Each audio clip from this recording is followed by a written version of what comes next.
fait l'honneur d'être là déjà l'année dernière en novembre et qui est de nouveau à nos côtés cette année. Chaque année, pardon. Marlène Schiappa, bienvenue. Donc on va commencer par présenter ton livre. Donc Marlène Schiappa, si souvent éloignée de vous, Lettres à mes filles, chez Stock Éditions.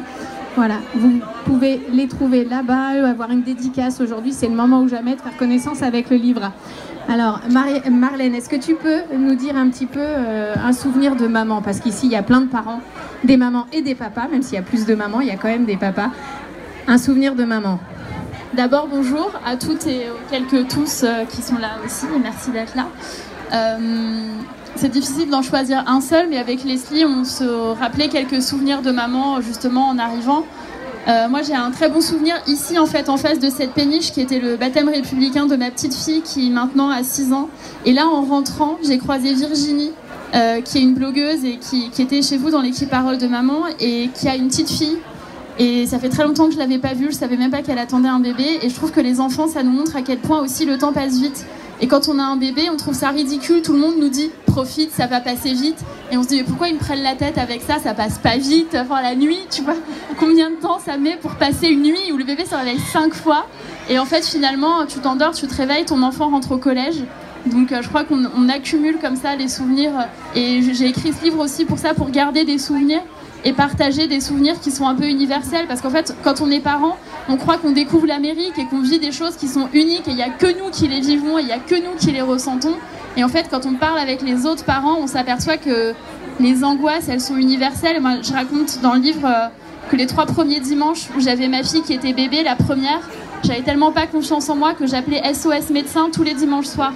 Et au bout du 3e dimanche soir, je vois que ça parle à des gens, le 3e dimanche soir, le médecin, il arrive saoulé, en soupirant, il me dit qu'est-ce qu'il y a encore? Donc je lui dis bah regardez, en fait elle a les yeux qui se ferment, elle est toute molle, je lui fais ça, elle réagit pas. Et le médecin il me dit bon alors en fait il est 22h, on est dimanche, votre bébé il est en train de s'endormir. Donc maintenant il faut le mettre dans sa chambre, le sortir du transat, le laisser dormir, il faut arrêter de m'appeler. Et je crois que c'est des angoisses qu'on a toutes et tous vécues, peut-être pas à ce degré d'obsession, mais en tout cas on a tous eu ce moment où on comprend pas ce qui se passe avec notre bébé.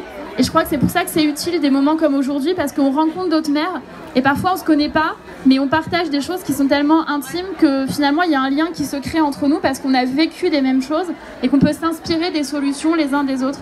Et je crois que c'est pour ça que les blogs sont utiles, que les forums sont utiles, que les youtubeurs sont utiles, parce qu'on va trouver des solutions et savoir comment les autres font et comment les autres vivent des choses que nous on vit qui nous paraissent hyper compliquées. Moi, ce que j'ai adoré dans le livre de Marlène, c'est que je me suis énormément retrouvée parce que c'est vrai qu'aujourd'hui, en tant que femme, en tant que maman, complètement convaincue par la parentalité, évidemment, on donne énormément, c'est pas mal, énormément aussi à l'extérieur. C'est-à-dire qu'on travaille beaucoup, on court énormément et puis parfois on a l'impression de ne pas donner assez à nos enfants. Et une anecdote que j'ai adorée, c'est que Marlène pique tous les matins le shampoing de ses enfants. Et pourquoi elle pique le shampoing de ses enfants? Parce que quand elle est en déplacement, elle sent en fait l'odeur de ses enfants. Ça m'en donne des frissons. Et je trouve que ce livre est juste extraordinaire parce que c'est très difficile de concilier notre vie de femme, notre vie de mère, notre vie d'entrepreneuse, de ministre, de blogueur, d'instagrammeur, de vouloir s'épanouir aussi en tant que femme, tout en restant mère. Et en fait, Marlène en est un parfait exemple. Tu es une maman admirable. Tu nous représentes extrêmement bien aux yeux de tous en fait. Et moi je suis extrêmement fière qu'à chaque fois, pas uniquement en tant que ministre, mais en tant que Marlène, tu sois à chaque fois présente à cet événement. C'est-à-dire que Marlène est là depuis le Influent 1, en tant que présidente de l'association Maman Travail, en tant que blogueuse, en tant qu'influenceuse et aujourd'hui en tant que ministre. Elle a vraiment toujours eu les mêmes valeurs qu'elle a toujours défendues et c'est ça que j'adore, c'est les gens qui ne changent pas malgré leur titre et c'est ça que j'aimerais qu'on reconnaisse chez Marlène. Donc vraiment merci encore d'être là, bravo pour ce que tu fais. Je vous souhaite qu'il y ait assez de bouquins pour tout le monde parce que moi je me suis régalée. C'est écrit avec énormément d'humour, on va toutes s'y retrouver, ça nous donne aussi envie, tu es une femme inspirante pour nous toutes et tous aussi, mais vraiment, enfin je parle en tant que femme. Donc voilà, donc je vous invite à retrouver monsieur le libraire de Levallois qui a gentiment accepté de venir présenter les livres de Marlène. Et ensuite, Marlène fera une dédicace à chacune d'entre vous.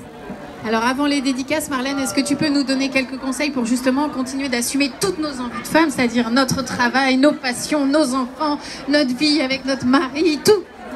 Alors en fait non, pour la bonne raison que j'y arrive pas très bien moi-même. Et c'est un peu pour ça que moi j'avais créé le blog Maman Travail à la base, c'était parce que j'avais le sentiment de ne pas y arriver et d'arriver à trouver voilà, des partages d'expériences, etc. Et c'est ce que je raconte aussi dans le livre, c'est un peu...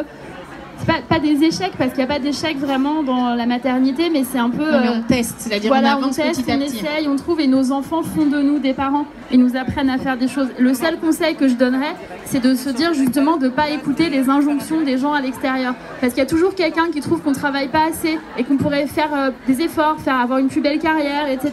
Il y a toujours inversement quelqu'un qui trouve qu'on travaille trop, qu'on s'occupe trop de nos blogs, de nos vies, etc., qu'on pourrait passer plus de temps chez nous, à la maison, avec les enfants. Il y a toujours quelqu'un qui trouve qu'il faudrait qu'on tienne plus longtemps le stand de Chamboultou à la kermesse. Quand on a des dilemmes, par exemple, est-ce que je vais en séminaire de travail ou est-ce que je vais au spectacle de fin d'année des enfants, il y a toujours quelqu'un qui a la solution évidente, mais qui en fait va pas être la solution pour nous. Donc mon seul conseil, ce serait vraiment d'écouter tout le monde, de regarder ce que tout le monde fait, de voir comment tout le monde agit, et puis finalement de trancher pour soi, au fond de soi, comment on est, parce que même si c'est une lapalissade, je pense que c'est important de dire que les enfants sont heureux quand les parents sont heureux. Et c'est important de garder ça à l'esprit, je crois. Eh ben nous, Marlène, on t'aime comme t'es. Voilà. Ouais. Merci. Merci Marlène. Ouais. Merci. Alors je vous invite à retrouver Marlène qui sera là-bas à côté.